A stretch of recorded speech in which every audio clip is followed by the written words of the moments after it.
안녕하세요. 말씀과 하루를 여는 시간입니다. 오늘은 성경의 시작, 창세기 1장 1절부터 2장 25절까지의 말씀을 함께 읽고 그 안에 담긴 하나님의 창조, 인간의 정체성, 그리고 하나님의 질서와 사랑에 대해 해설 중심으로 살펴보겠습니다. 이 말씀은 단지 세상이 어떻게 시작되었는지를 말해주는 창조의 기록이 아닙니다. 이 본문은 하나님이 어떤 분이신지, 우리가 왜 존재하며 인간이 하나님과 어떤 관계를 갖고 살아야 하는지를 설명하는 가장 본질적인 텍스트입니다. 먼저 본문을 함께 낭독하겠습니다. 태초에 하나님이 천지를 창조하시니라. 땅이 혼돈하고 공허하며 흑암이 깊음 위에 있고 하나님의 영은 수면 위에 운행하시니라. 하나님이 이르시되 빛이 있으라 하시니 빛이 있었고 그 빛이 하나님 보시기에 좋았더라. 하나님이 빛과 어둠을 나누사 빛은 낮이라 어둠은 밤이라 부르시니라. 저녁이 되고 아침이 되니 이는 첫째 날이니라. 하나님이 이르시되 물 가운데 궁창이 있어 물과 물로 나뉘라 하시고 하나님이 궁창을 만드사 궁창 아래의 물과 궁창 위에 물로 나뉘게 하시니 그대로 되니라. 하나님이 궁창을 하늘이라 부르시니라. 저녁이 되고 아침이 되니 이는 둘째 날이니라. 하나님이 이르시되 천하의 물이 한 곳으로 모이고 묻힌 땅이 드러나라 하시니 그대로 되니라. 하나님이 묻힌 땅을 땅이라 부르시고 모인 물을 바다라 부르시니 하나님이 보시기에 좋았더라. 하나님이 이르시되 땅은 풀과 씨 맺는 채소와 각기 종류대로 씨 가진 열매 맺는 나무를 내라 하시니 그대로 되어 땅이 풀과 각기 종류대로 씨 맺는 채소와 씨 가진 열매 맺는 나무를 내니 하나님이 보시기에 좋았더라. 저녁이 되고 아침이 되니 이는 셋째 날이니라. 하나님이 이르시되 하늘의 궁창에 광명체들이 있어 주야를 나누게 하고 그것들로 징조와 계절과 날과 해를 이루게 하라. 또 그 광명체들이 하늘의 궁창에 있어 땅을 비추라 하시고 그대로 되니라. 하나님이 두 큰 광명체를 만드사 큰 광명체로 낮을 주관하게 하시고 작은 광명체와 별들로 밤을 주관하게 하시며 하나님이 그것들을 하늘의 궁창에 두어 땅을 비추게 하시며 주야를 나누게 하시며 빛과 어둠을 나누게 하시니 하나님이 보시기에 좋았더라. 저녁이 되고 아침이 되니 이는 넷째 날이니라. 하나님이 이르시되 물들은 생물을 번성하게 하라. 땅 위 하늘의 궁창에는 새가 날게 하라 하시고 하나님이 큰 바다짐승들과 물에서 번성하여 움직이는 모든 생물을 그 종류대로 날개 있는 모든 새를 그 종류대로 창조하시니 하나님이 보시기에 좋았더라. 하나님이 그것들에게 복을 주어 이르시되 생육하고 번성하여 여러 바닷물에 충만하라. 새들도 땅에 번성하라 하시니라. 저녁이 되고 아침이 되니 이는 다섯째 날이니라. 하나님이 이르시되 땅은 생물을 그 종류대로 내되 가축과 기는 것과 땅의 짐승을 그 종류대로 내라 하시니 그대로 되니라. 하나님이 땅의 짐승을 그 종류대로 가축을 그 종류대로 땅에 기는 모든 것을 그 종류대로 만드시니 하나님이 보시기에 좋았더라. 하나님이 이르시되 우리의 형상을 따라 우리의 모양대로 우리가 사람을 만들고 그들로 바다의 물고기와 하늘의 새와 가축과 온 땅과 땅에 기는 모든 것을 다스리게 하자 하시고 하나님이 자기 형상 곧 하나님의 형상대로 사람을 창조하시되 남자와 여자를 창조하시고 하나님이 그들에게 복을 주시며 하나님이 그들에게 이르시되 생육하고 번성하여 땅에 충만하라. 땅을 정복하라.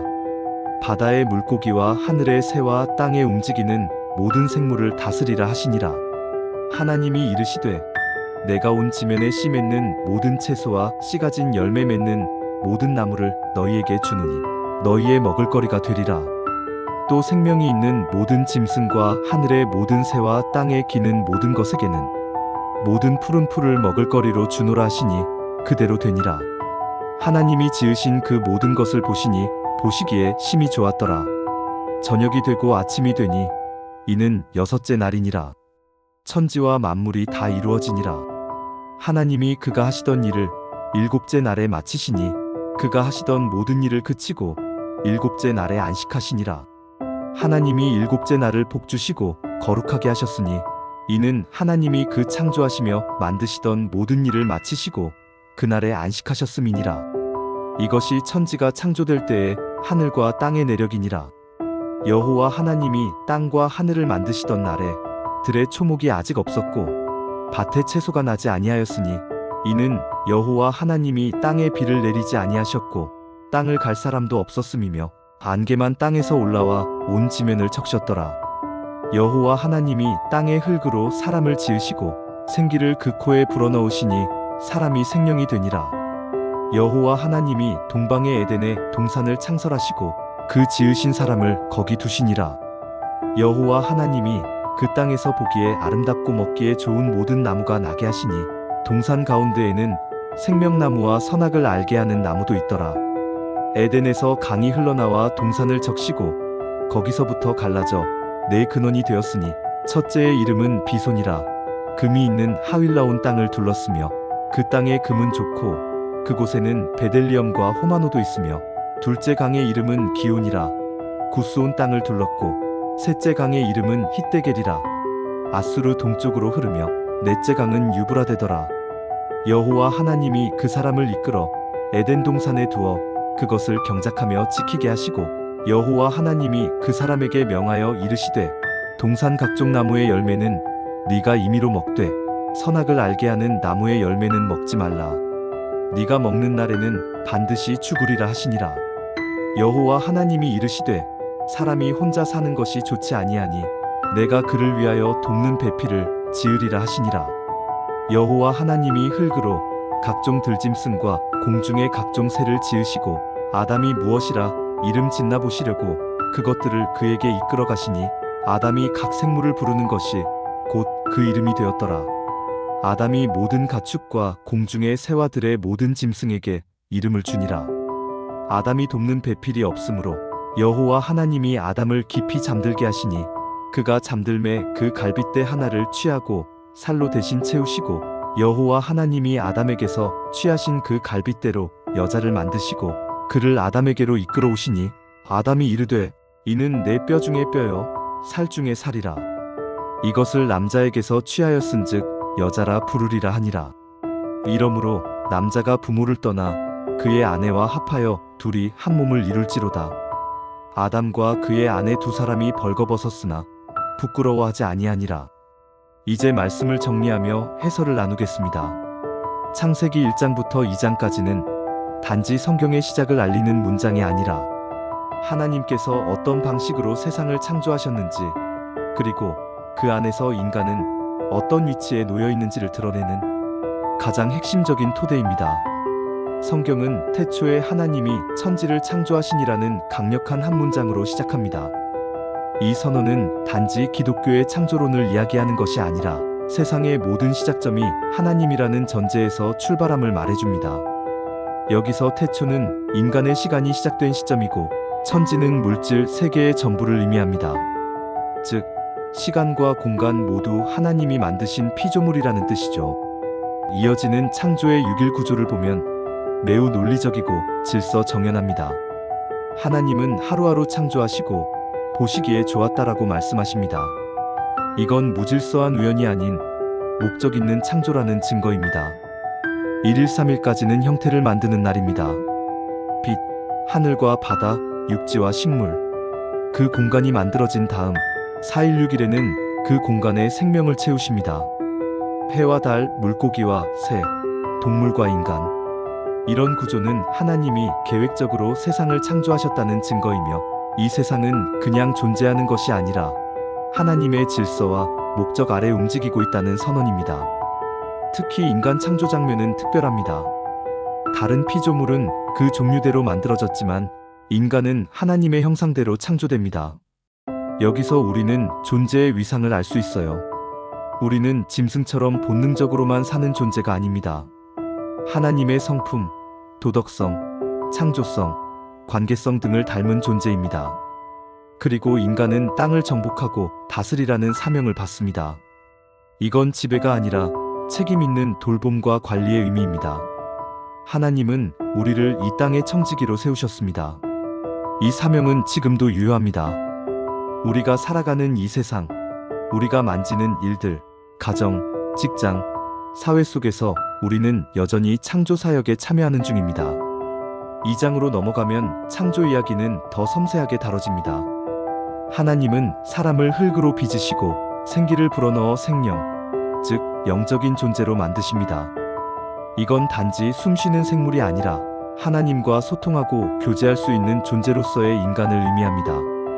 그리고 하나님은 에덴 동산에 사람을 두십니다.